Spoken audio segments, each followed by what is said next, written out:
नमस्कार। आज बड़े ही सौभाग्य की बात है, हमारे साथ एक ऐसी शख्सियत उपस्थित हैं जो कई क्षेत्रों में महारत हासिल किए हुए हैं, किसी परिचय के मोहताज नहीं है।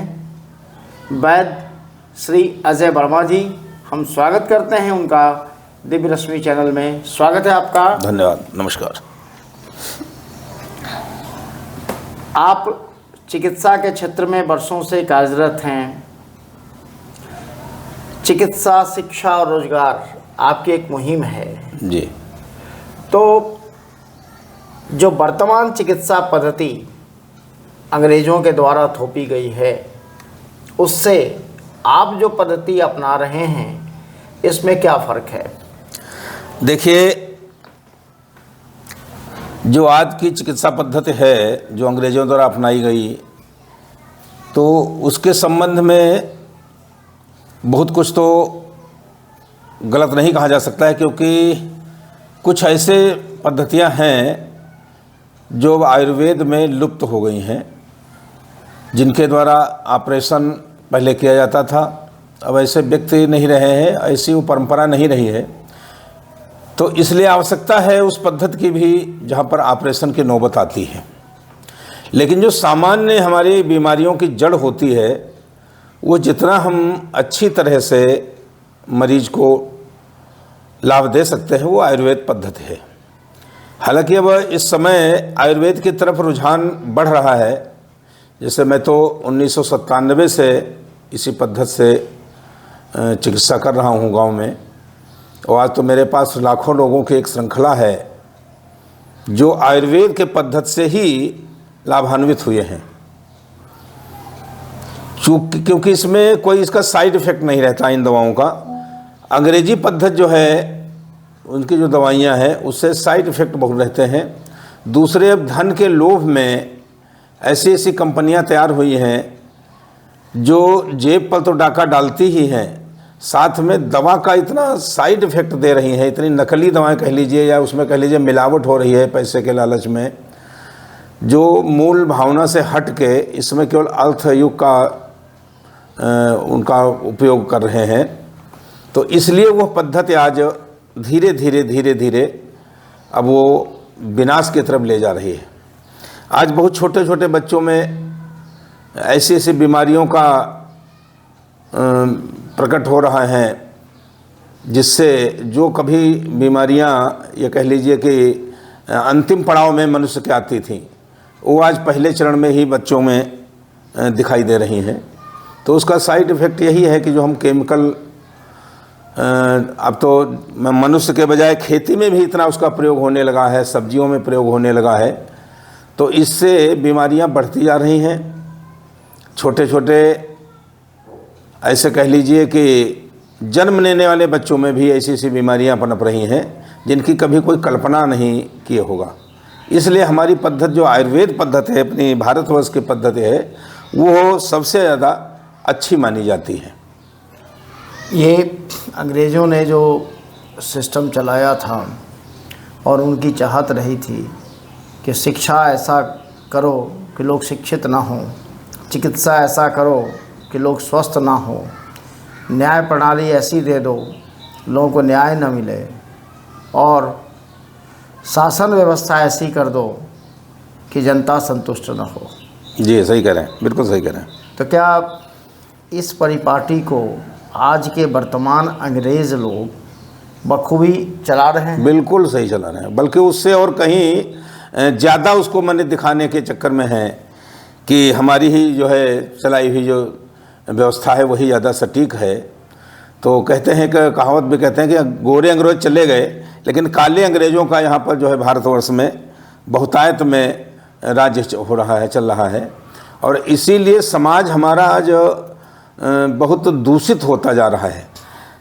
देख लीजिए, जितने भी केस आते हैं, चाहे कन्या भ्रूण हत्या के हों, चाहे उसके बाद के माने जो है रिलेशनशिप में देख लीजिए, इतना मनमुटाव बन रहा है कि ज़्यादा से ज़्यादा लोग जो है इस समय करीब 50% शादियाँ विफल हो रही हैं।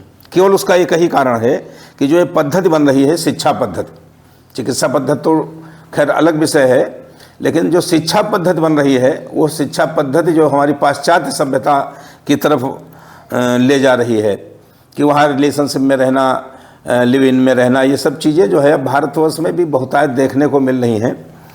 और इस तरफ केवल इतने कारण हैं कि हमारी जो मूल शिक्षा थी वो मूल शिक्षा से हम लोग भटक गए, रास्ता हमने बदल दिया, और बदल दिया खाली देखा देखी में। तो इस कारण जो समाज अब खड़ा हो रहा है वो समाज में भाईचारा, अपनत्व, ममत्व ये सब खत्म हो रहा है। दूसरा, आज की महिलाएं हैं जो अपने को मना बड़ा पाश्चात्य की तरफ देखते हुए कहते हैं बड़ा वो है, बच्चे का पालन पोषण आया करती है, दूध बच्चे को माँ के स्तन से न मिलके बोतल से दिया जा रहा है, तो इसका जो परिणाम, दूषित परिणाम देखने को मिलेगा वो तो निश्चित मिलेगा। और इसी कारण से यह जो है शिक्षा जो हमारी इस समय कहते हैं पराभव की तरफ जा रही है, तो उसका मुख्य कारण यही है। इसको पुनः प्रारंभ करना होगा, अपनी संस्कृति को बचाना है, अगर अपने भारतवर्ष को बचाना है तो दोनों इन विषयों पर, शिक्षा और चिकित्सा, इस पर ध्यान देना होगा।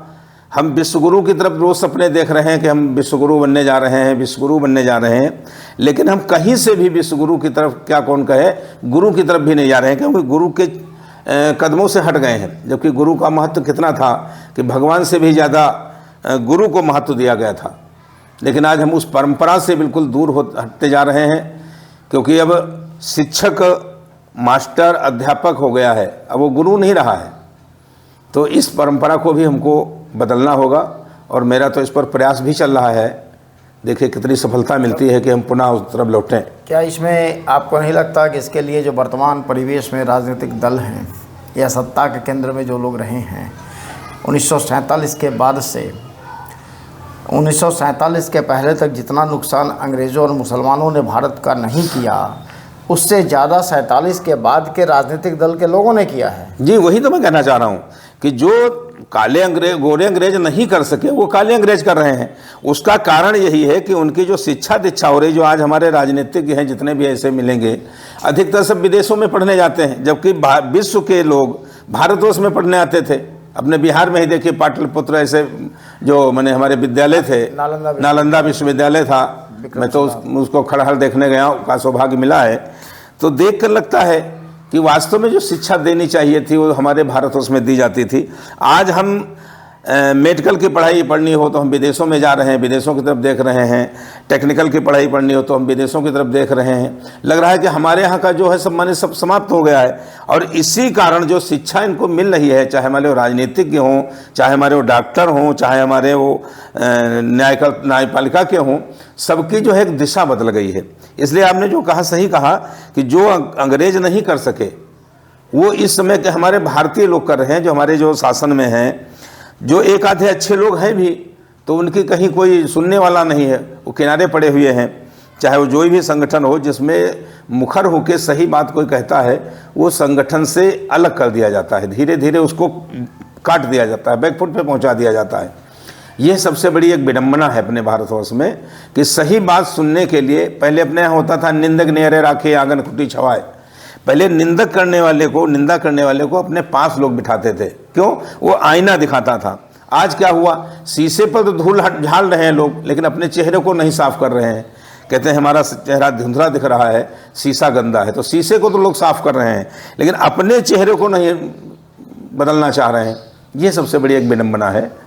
और इस परिवर्तन को अगर नहीं किया गया तो निश्चित रूप से हम ज़्यादा तो नहीं कहते हैं, हमें तो यही लगता है कि 15-20 साल या 25 साल में ही इस देश का बहुत बड़ा नुकसान होने वाला है।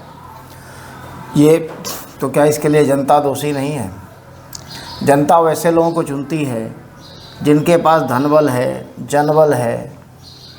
वैसे लोगों को, आपके पास विचारधारा अच्छी है, आपके पास सब कुछ है, लेकिन अगर आपके पास पैसे नहीं है और आप चुनाव में खड़े होते हों तो आपको कोई वोट देने नहीं आता है, तो ये जनता की समस्या नहीं है? देखिए, जनता दोषी है भी और नहीं भी है।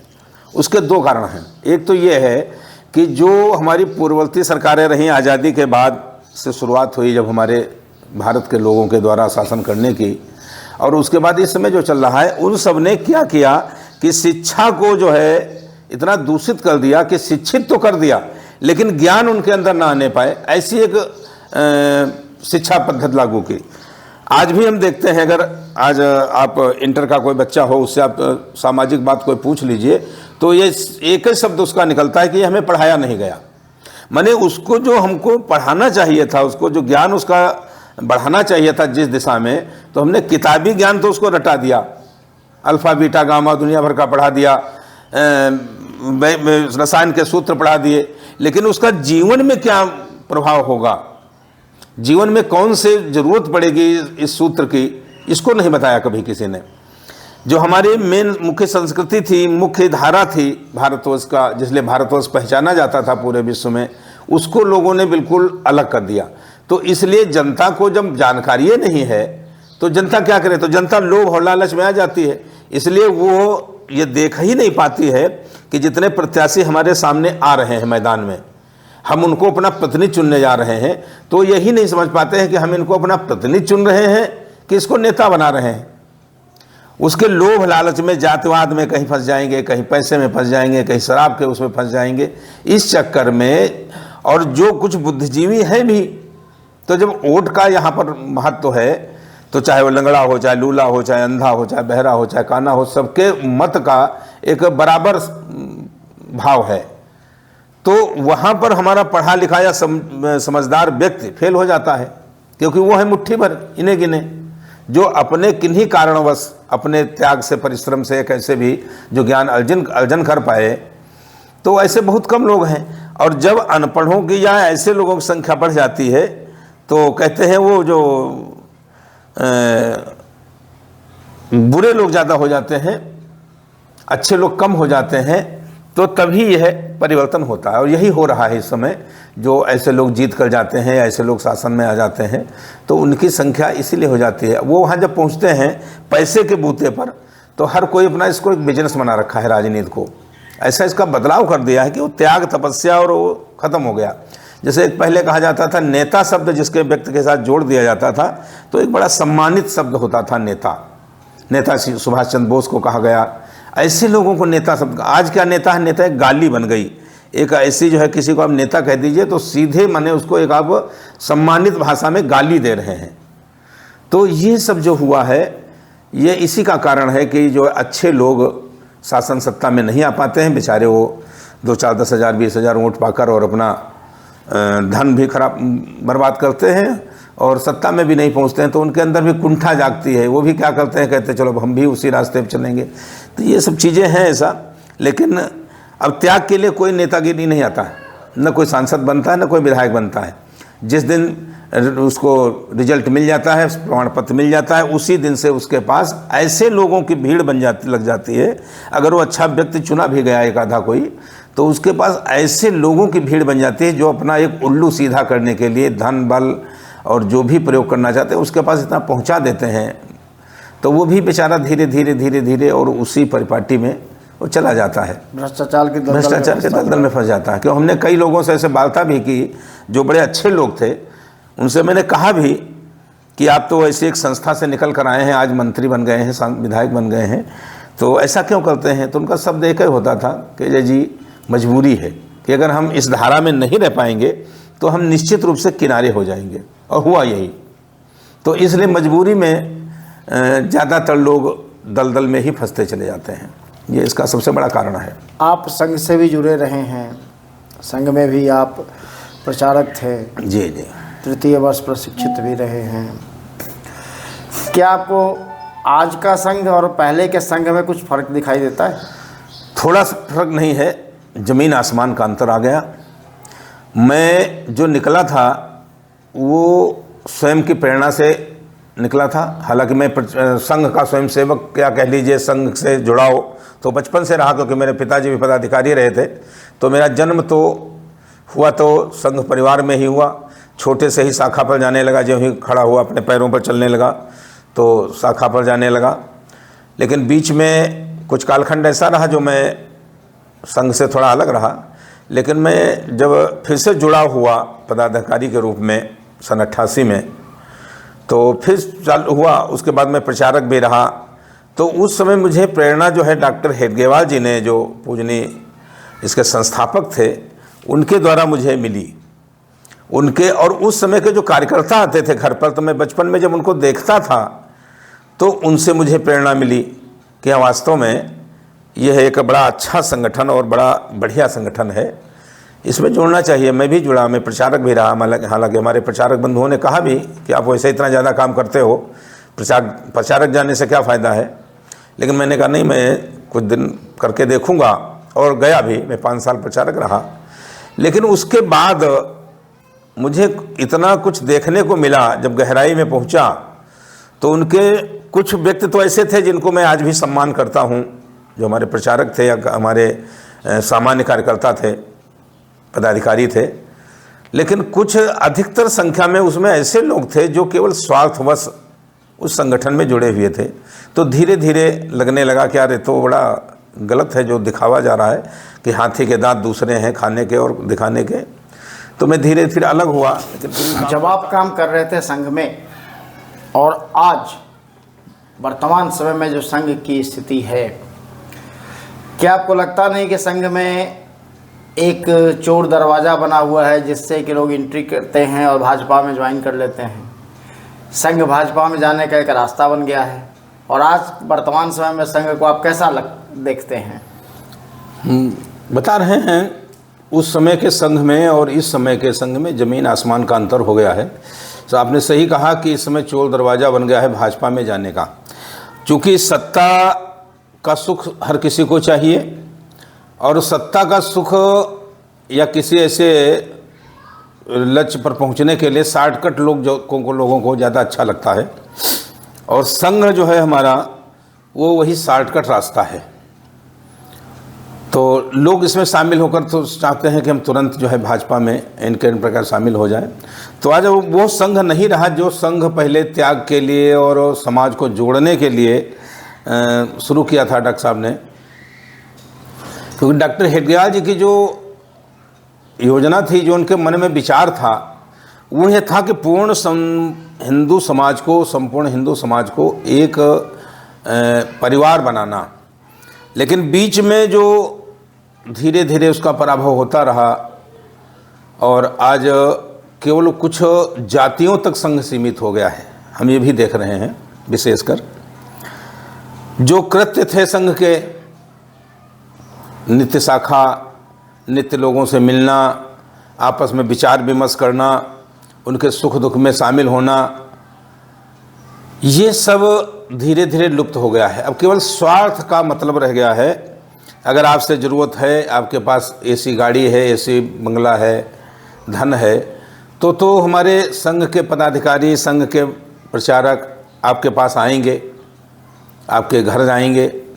अगर आपके पास ये सब नहीं है, त्याग की भावना चाहे जितनी हो, सामाजिक भावना चाहे जितनी अच्छी हो, आपके पास नहीं आएंगे। उनके पास इतना मौका नहीं है। तो यह संघ तब नहीं था। बहुत अच्छा लगता था जब परिवार में जाते थे, लोगों को जोड़ते थे, उनके साथ बैठते थे, उनके सुख दुख में शरीक होते थे।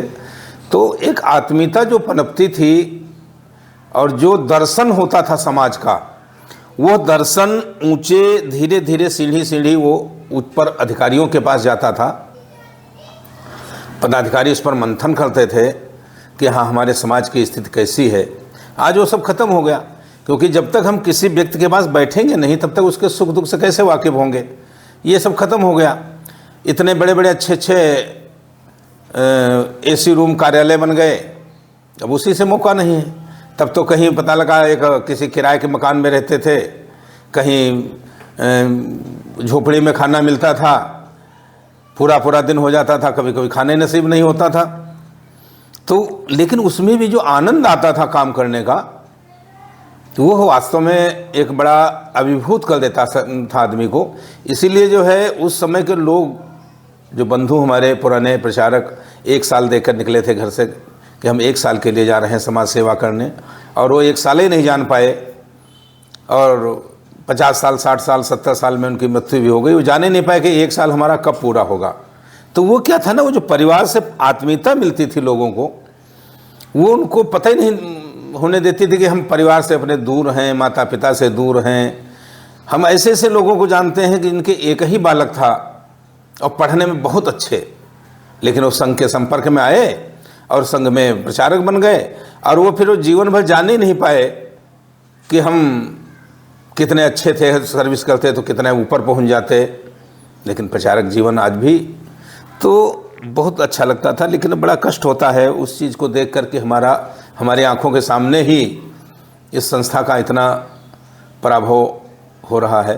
आपके संस्मरण से मुझे भी एक स्मृति याद आ रही है। गोविंदाचार्य जी यहाँ पहले हुआ करते थे। उस समय मैं विद्यालय में था और उन्होंने मुझे शामिल किया था और हम लोग गांव-गांव में साइकिल से जाते थे। अरे बहुत आनंद आता था। अभी एक आधे लोग हैं ऐसे हमारे जो आदर्श हैं, उसमें हम नाम लेना चाहेंगे। हमारे माननीय स्वांत रंजन जी, उसमें माननीय प्रांत प्रचारक थे हमारे, यहाँ बिहार में भी काफ़ी समय रहे, राष्ट्रीय पदाधिकारी थे। मैं यहाँ आता था तो उनके पास जाता था। अभी समय तो केंद्रीय कार्यालय उनका लखनऊ ही हो गया है। मतलब और ऐसे बहुत लोग थे जिनको मैं आज भी संस्मरण करता हूँ तो अच्छा लगता है कि वो समय हमने जो बिताया वो एक स्वर्णिम युग था। लेकिन अब जब कल्पना करता हूँ आज के संघ को देखकर तो बहुत कष्ट होता है हृदय को। अब गोविंदाचार्य जी जैसे सीखे लोग तो उनको कहने क्या है, मेरा भी सानिध्य रहा। वास्तव में थिंक टैंक जो कहे जाते थे तो इसीलिए कहे जाते थे। और वर्तमान राजनीतिक परिवेश जो है, राजनीतिक परिवेश में जो आज की स्थिति देख रहे हैं, सावरकर जी ने कहा था कि भारत का कल्याण तभी होगा जब हिंदुओं का सैनिकरण और सैनिकों का हिंदूकरण होगा। लेकिन उनके इस थीम को लोगों ने बिल्कुल सिरे से नकार दिया और आज स्थिति ये है, आप देख रहे हैं जहाँ जहाँ हिंदू घट रहा है वहाँ वहाँ एक विधर्मियों का प्रभाव बनता जा रहा है। बंगाल जल रही है, कई जगह जल रहे हैं, परंतु ये केंद्र सरकार कानों में रुई ठूस कर बैठी हुई है। क्या ये उचित लगता है? ये तो बहुत गलत है। उसी को तो मैं कह रहा हूँ कि 15-20 साल ही शायद हमको देखने को मिलेगा। स्थितियाँ बहुत दयनीय हो जाएंगी। बंगाल तो दिख रहा है जलते हुए, लेकिन बहुत ऐसे प्रदेश, वो ज़िले हम बता दें अपने उत्तर प्रदेश के, या मैंने बहुत ऐसे प्रदेश बता दें आपको जहाँ पर एकदम ज्वालामुखी अंदर से तैयार है, पूरा धधक रहा है, बस केवल फटने को है। हमारे यूपी में तो कई ज़िले ऐसे हैं जो समझ लीजिए हिंदू विहीन होने की स्थिति में आ गए हैं। आपके भारतवर्ष में बंगाल के साइड में तो कई से ज़िले जो हो चुके हैं। आज मुर्शिदाबाद का जो देख रहे हो, जो देख रहे हो कल, तो बड़ा कष्ट होता है कि हमारी जो हिंदूवादी सरकारें, अपने को स्वयंभू हिंदुओं का स्वयंभू कहने वाले लोग, उनके मुख से एक शब्द नहीं निकल रहा है, बल्कि जो सत्ता में है सब कुछ उनके हाथ में है। भीष्म पितामह की तरह चुप्पी साधे बैठे हैं, द्रौपदी का चीरहरण होते हुए देख रहे हैं। उसके बाद भी उनके मुख से हाथ उठाने को तो कहो, मुख से एक शब्द नहीं निकल रहा है कि हाँ ये क्या हो रहा है, नहीं होना चाहिए। तो काहे को हिंदूवादी सरकारें और काहे को ऐसे स्वयंभू हमारे हिंदू बहुत ऐसे लेख आते रहते हैं कि हिंदू जागो, सनातन जगाओ। उस सनातन जगाने से क्या होगा? जो हम जागे हुए हैं वो जब कुछ नहीं कर रहे हैं तो हम सोए से हुए से क्या कल्पना करें, क्या उम्मीद करें कि वो कुछ आके करेगा? तो स्थितियां बहुत दयनीय हो रही हैं। मेरा जो 15-20 साल का आकलन है ये शायद उससे और कम समय में ऐसा कुछ भारतवर्ष में हो जाएगा कि जिससे हमको बहुत कष्ट होगा, और बल्कि इनको भी बाद में कष्ट होगा। लेकिन फिर होता क्या ना, अब पछताए हो का जब चिड़िया चुग गई खेत। ये सत्ता के लालच में और अपने आप को लगता है कि नोबेल पुरस्कार पाने की मनसा लिए हुए, क्या इन्हें मालूम नहीं है कि सबका साथ सबका विकास संभव नहीं है? संभव ही नहीं है। जैसे कहते हैं दूध और नींबू एक साथ नहीं रख सकते हैं। क्योंकि नींबू की एक बूंद ही दूध को फाड़ने के लिए काफ़ी होती है। अगर हिंदुओं में एकता संभव थी, हिंदू मुस्लिम एक साथ रह सकते थे, तो फिर बंटवारे की आवश्यकता कहाँ थी? संभव ही नहीं, न तब था और प्रत्यक्ष आज भी दिख रहा है। आज भी दिख रहा है कि जितने भी क्राइम होते हैं, बड़े से बड़े क्राइम, उसमें निश्चित रूप से इन विधर्मियों का ही हाथ होता है। हिंदू तो मरने मारने में कम विश्वास रखता है। अगर हिंदू मरने मारने विश्वास रखता तो नौबत ही नहीं आती। इतना बाहुल्य होते हुए 85% जनसंख्या होते हुए भी, और ये जो है 15% या 20% नौबत ही नहीं आती इनकी इतने बढ़ने की। तो ये तो क्योंकि शिक्षा नहीं दी गई। हमारे यहाँ शिक्षा दी गई, बच्चे से अगर चींटी मिल जाती है तो कहते हैं बेटा चींटी मरेगी तो पाप पड़ेगा। इनके यहाँ क्या होता है, इनके यहाँ कहा जाता है बेटा वो जो अपने सामने हलाल करते हुए देख लेना, बकरा या मुर्गा, उसी का गोश्त लाना, उसी का मीट लाना। तो बचपन से उनके अंदर ऐसी कटुता भरी जाती है, ऐसी क्रूरता भरी जाती है, ऐसी निर्दयता भरी जाती है। तो अपने यहाँ जो है सबको जियो जीने दो की परंपरा है, उनके यहाँ है जीने नहीं दूंगा। आज देख भी रहे हो कि मुसलमान और मुसलमान ही मरने काटने पर तैयार बैठा है, मार रहा है, वो तो और सामने दिख भी रहा है। वो तो 72 फिरके में बटे हुए हैं और 72 आपस में लड़ते हैं। बिल्कुल सही कह रहे हो। लेकिन उनके यहाँ कहने के लिए कहते हैं कि नहीं हम एक हैं। नहीं, वो इस मामले में एक है। वैसे वो शिया सुन्नी और ईरानी अफगानी और जो है सब अलग हैं। 72 एक, हाँ 72 एक हैं। लेकिन अगर इस कहते हैं इमाम पर आएगा तो सब एक है। वो उस समय सब एक है, हिंदू के लिए एक है। अभी हमने देखा मुर्शिदाबाद का वीडियो एक देखा कि 250 एकड़ बढ़िया, बहुत बढ़िया बगीचा, बड़ा अच्छा घर, बड़े अच्छे पेड़ थे उसके, और भीड़ ने जाके सब तहस नहस कर दिया। जानवर सब छोड़ ले गए, जानवर सब ले गए उसके। माने तो क्या स्थिति है, कहाँ शासन है, कहाँ माने हमारा मिलिट्री है, कहाँ हमारा जो है BSF है, मतलब क्या है, कुछ है रह गया है। सबका साथ सबका विकास हो रहा है। तो ये संभव ही नहीं है। और ये सबका साथ सबका विकास नारा अगर 14 के पहले आ गया होता तो ये आज नौबत ही नहीं आती। इनको सत्ता ही नहीं मिलती। वही आज ये नौबत ही नहीं आती अगर इनके मुख से एक बार भी ये शब्द निकल गया होता। लेकिन वो तो बाद में निकला ना, 14 में जब सत्ता में बैठ गए, बहुमत में बैठ गए, तभी आया कि सबका साथ सबका विकास। तो इसलिए तो सीटें घट गई।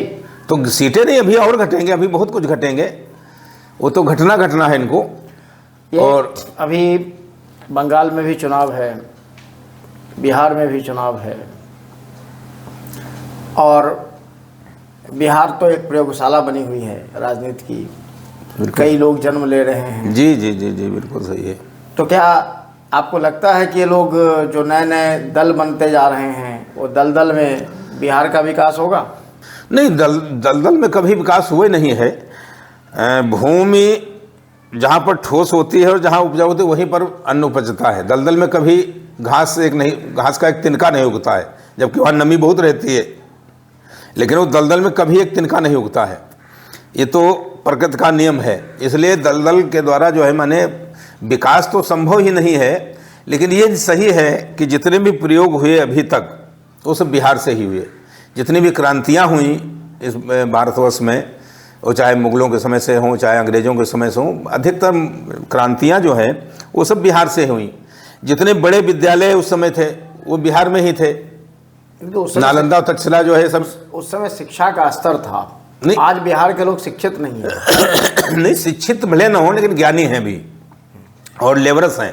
क्योंकि जब बिहार का व्यक्ति कहीं भी काम करने जाता है तो उसको हर जगह पसंद किया जाता है कि उतना मेहनती होता है। लेकिन दुर्भाग्य केवल ये है कि उनको जाने की नौबत क्यों आती है। अगर उतनी ही मेहनत वो अपने यहाँ करें तो हमको लगता है उससे ज़्यादा अन्न उत्पादन कर लेंगे, उससे ज़्यादा पैसा पैदा कर लेंगे। लेकिन एक परंपरा बन गई है कि बिहार का पूरे भारत में गाली खाएगा, सब कुछ होगा, लेकिन वो जाएगा वहीं पर काम करने के लिए। तो यह एक इस बिहार की कह लीजिए बदकिस्मती भी है कि यहाँ जो शासक ऐसे आए वो अपने लोगों को रोक नहीं पाए, उनको ऐसी दिशा नहीं दे पाए। न यहाँ कोई उर्वरा की कमी है, न यहाँ कोई बुद्धि की कमी है। हमने तो पूरे बिहार को घूमा है। रोकने की बात आप जो कह रहे हैं, आपने 90 का दौर नहीं देखा है, हम लोगों ने बखूबी देखा है। अगर कोई व्यक्ति घर से 7 बजे के तक नहीं घर आता था, हाँ उसको सुना है हमने, तो सुना परिवार चिंतित हो जाते थे। सुना है, सुना था हमने। बिहार में स्थितियां ऐसी थी कि अगर जंगल राज का नाम जो, अगर कोई खूबसूरत लड़की दिखाई दे जी, जी, जी, उन्हें जी। उठा लिया जाता था और उसके बाद उसके साथ बलात्कार होता था और बलात्कारी का को लोग देखते थे, फिर भी पता नहीं चलता था कि बलात्कारी कौन है। ये तो खैर हमने देखा है, देखा तो नहीं, सुना है। हमने तो हाँ, देखा आपने है तो उन देखा दिनों है। का। जी जी जी। तो बिहार में इस प्रकार की स्थितियां चलने के बाद भी, और आज उसके लोग कहते हैं कि हम बिहार का विकास करेंगे, जिसने विनाश कर दिया। जितना पलायन 1990 से 2004 तक हुआ, शायद ही कभी नहीं हुआ, किसी देश में हुआ होगा। बिहार से हमने एक डेटा कलेक्ट किया था, लगभग यहाँ का 8 करोड़ पलायन है। होगा होगा। ये छोटा आंकड़ा नहीं, बहुत बड़ा आंकड़ा, बहुत आंकड़ा, एक प्रदेश के लिए बहुत बड़ा आंकड़ा। तो इतना पलायन हो चुका है और फिर भी यहाँ के दुष्ट नेता कहते हैं कि नहीं हम लोग विकास करेंगे। कौन सा विकास कर रहे हैं? नहीं नहीं, वो तो संभव नहीं है, लेकिन खैर 90 के बाद फिर परिवर्तन हुआ यहाँ पर और कुछ स्थितियाँ ठीक हुई, क्योंकि हम जब 2009 में पहली बार पार्टी का गठन हुआ तो बिहार से ही मैंने पहला चुनाव शुरू किया था। जहानाबाद से मैंने लोकसभा लड़ाया था, तो नक्सलाइट एरिया में भी मैं जाता था और ऐसा कुछ हुआ कि नक्सलाइट उनसे भी मिला मैं और चला या बाकायदा मतलब सेफ, और शाम को सूचना आती थी कि फलाने प्रत्याशी की गाड़ी फूंक दी गई, फलाने प्रत्याशी को मारा गया। लेकिन मैं तो खैर उस समय बहुत दिन घूमा वहाँ चुनाव क्षेत्र में, तो मुझे तो ऐसा कहीं कोई फील नहीं हुआ। जबकि बाद में मालूम हुआ कि मैं जिसके यहाँ से चाय पीकर आया हूँ वो नक्सली था, ये बाद में मालूम हुआ। लेकिन ऐसा कुछ सौभाग्य रहा कि मुझसे बड़ा ढंग से माने तो उनके द्वारा जो सुनता था मैं 90 घटनाएँ कि कैसे यहाँ पर जो है जंगल राज था, कैसे लड़कियाँ उठाई जाती थी, कैसे गाड़ियाँ उठाई जाती थी। शोरूम में जाते थे लोग और गाड़ी पसंद किया, ये गाड़ी चाहिए, जो ट्रायल में जा रहे हैं ट्रायल देख कर लें, और बस ट्रायल से ही वो गाड़ी गायब हो जाती थी। तो ऐसा सब सुनता था। तो खैर तब से तो परिवर्तन हुआ है, लेकिन जो परिवर्तन होना चाहिए था वो नहीं हुआ परिवर्तन। तो बिहार चुनाव में भी क्या आप हाँ, प्रयासरत हैं कि हम बिहार में भी जो है अपनी इस पार्टी को भी खड़ा करें और यहाँ पर कुछ ऐसे अच्छे लोगों को जिनके अंदर एक सेवा भावना हो, त्याग की भावना हो। जैसे हमने अपना नारा दिया था कि सेवा के बदले मेवा नहीं, वेतन कम से कम हो, ये जो अब भत्ता मिलता है, ये पेंशन बंद हो, और ये जो चलता था जो है 2-2 लाख 3-3 लाख 5-5 लाख का जो है मैंने विधायक निधि, ये बंद हो। तो ऐसे सब थे कि काम करने वाले लोग आएँ, समाज में सेवा करने लोग आएँ। तो ऐसा प्रयास चला है हमेशा से। क्या आपको लगता है कि वैसे लोग हैं? हाँ बिल्कुल हैं, बिल्कुल हैं। बिहार में जब चुनाव की बात आती है और टिकट की बात आती है तो लोगों के दिमाग में एक ही चीज़ आती है कि आप कितना पैसा दे रहे हो। देखिए, तो जब यहाँ जैसे ही चुनाव के समय पैसे का इन्वॉल्वमेंट होगा तो क्या वो नहीं लगता कि वो व्यवसाय हो रहा है? नहीं, व्यवसाय तो हो ही रहा है, लेकिन बाजार जैसी बन जाती है तो मजबूरी होती है। लेकिन फिर भी उसमें लोग ऐसे भी लोग होते हैं जो ये सोचते हैं कि अगर इनके पास भी उतना धन है 2 नंबर का, बिना 2 नंबर का धन का कोई दे नहीं सकता है इतना पैसा। भाई घर परिवार से कमा के कोई नहीं दे सकता है। जितनी भी राजनीतिक दल हैं ये सब देखिए कितना चंदा निकलता है इनके ऊपर, कितना उससे फंड लिया, कितना उससे फंड लिया, दुनिया भर का करोड़ों अरबों रुपया का खेल निकलता है। तो ऐसा नहीं है, लेकिन कुछ सोचने वाले लोग हैं कि अगर हम समाज में अच्छी वृत्ति लेकर जाएंगे, अच्छे विचार लेके जाएंगे और अच्छी पार्टी के माध्यम से जाएंगे जिसके विचार अच्छे हैं, तो भले एक बार में न सफलता मिले लेकिन एक पहचान तो बनेगी उसकी, और वो पहचान को अगर कायम रखेगा तो निश्चित रूप से दूसरे सफल होता क्या है, हम लोग बड़ा धैर्य बहुत जल्दी खो देते हैं। जैसे हमारे नेता रहे जिन्होंने धैर्य खो दिया, वरना आज स्थितियां कुछ और होती। उसमें 2 नाम प्रमुख हैं, एक तो कल्याण सिंह जी का और एक उमा भारती का। अगर ये दोनों धैर्य न खोते तो आज जो सत्ता में लोग हैं शायद ये न होते और अच्छे लोग होते सत्ता में। कल्याण सिंह जी ने भी पार्टी बनाई थी, राष्ट्रीय क्रांति पार्टी, लेकिन वो भी धैर्य खो बैठे। धैर्य इतना खो बैठे कि अपनी पार्टी छोड़कर बेटे को सांसद बनाने के लिए मुलायम सिंह के साथ चले गए। कारण क्या हुआ, फिर वापस आए, वहाँ भी दाल नहीं गली, क्योंकि वही बताया हमने, नींबू और दूध का मेल नहीं हो सकता, जैसे कहते हैं केला और बेर का साथ नहीं हो सकता। तो ऐसे ही वापस आए। ऐसे उमा भारती जी ने भी जो है उस समय जो काम खड़ा किया हिंदुत्व को लेकर बहुत अच्छा काम था। और वो महिला अगर टिकी रही होती धैर्य के साथ, तो आज शायद वर्तमान शासक का नाम न होके उमा भारती का नाम होता। ये मैं प्रत्यक्ष अपनी आंखों से मैंने ये देखा है और मैं उसमें शरीक भी था जी। तो ऐसे जो धैर्यवान लोग हैं, अच्छे लोग, तो वो टिके रहेंगे अगर, तो निश्चित रूप से कुछ ना कुछ सफलता तो मिलेगी ही। अब जो बाजार में जो कहते हैं बहती गंगा में हाथ धोने वाले प्रयास करेंगे, तो उनके द्वारा तो कुछ न कभी हुआ है न होने वाला है। तो वर्तमान सरकार तो शायद आपको भी परेशान कर रही है। अरे परेशान करने के लिए तो उसने जो है सभी सीमाएं पार कर दी। हमारे केंद्रीय कार्यालय पर छापा डालकर ईडी के द्वारा, और मैंने उल्टा नोटिस और दुनिया भर का हमारे आप पर भी जो है मैंने एक खेल खेला। तो खैर वो तो देखिए है क्या, इंदिरा गांधी जी जो नेता थी बहुत दूरदर्शी नेता थी, और उस दूरदर्शी के साथ में वो एक क्रूर भी नेता थी। ऐसे ही हमारा वर्तमान शासक भी उसी प्रकार की पद्धति पर है, क्योंकि उसी का चेला है, तो इसलिए उसके पास भी वही है दूरदर्शिता के साथ कि कौन उसको आगे चल के आगे समय में डैमेज नुकसान दे सकता है, उसको नुकसान पहुंचा सकता है। तो इस पौधे को पनपने मत दो, इस पौधे को छोटे पर ही मट्ठा डाल दो चाणक्य की तरह। तो वही काम किया गया मट्ठा डालने का। लेकिन जो कहते हैं ना, कहावत है, जाको रखे साइयाँ मार सके ना कोई, या जैसे हमारे विचार अच्छे हैं या हम अच्छे मने आत्मीयता से लोगों के समाज बीच में जा रहे हैं, समाज के बीच में जा रहे हैं, धैर्य के साथ पार्टी को भी चला रहे हैं, तो हो सकता है उसी का प्रतिफल हो कि वो उसका निशाना सही निशाने पर नहीं बैठा। तो उसका नियम है, और ये तो हमेशा रहा है। जो बढ़ता हुआ देखता है किसी को, तो सत्ता में रहने वाला व्यक्ति अच्छे व्यक्ति को तो कतई नहीं बढ़ने देता है। जी, तो बिहार चुनाव में आप कैसे प्रत्याशियों का चयन करेंगे और क्या उम्मीद है आपकी लोगों से? देखिए, चयन करने की तो प्रक्रिया हमारी एक बड़ी सरल है कि हमारे विचारों को आदमी पढ़ता है, पढ़ने के बाद अगर उसकी समझ में आता है कि हाँ यह पार्टी भी अच्छी है, इसके विचार भी अच्छे हैं, इसके लोग भी अच्छे हैं, तो संपर्क करते हैं। हम लोग भी संपर्क करते हैं, हमारे दल के पदाधिकारी भी संपर्क करते हैं उस व्यक्ति से, और फिर उसको बताया जाता है कि पैसा ही सब कुछ नहीं है। अगर आपको सत्ता में पहुंचना है या आपको कोई भी लक्ष्य लेना है, पैसा आवश्यकता की ज़रूरत तो है, आवश्यकता तो है, लेकिन बिल्कुल माई बाप नहीं है।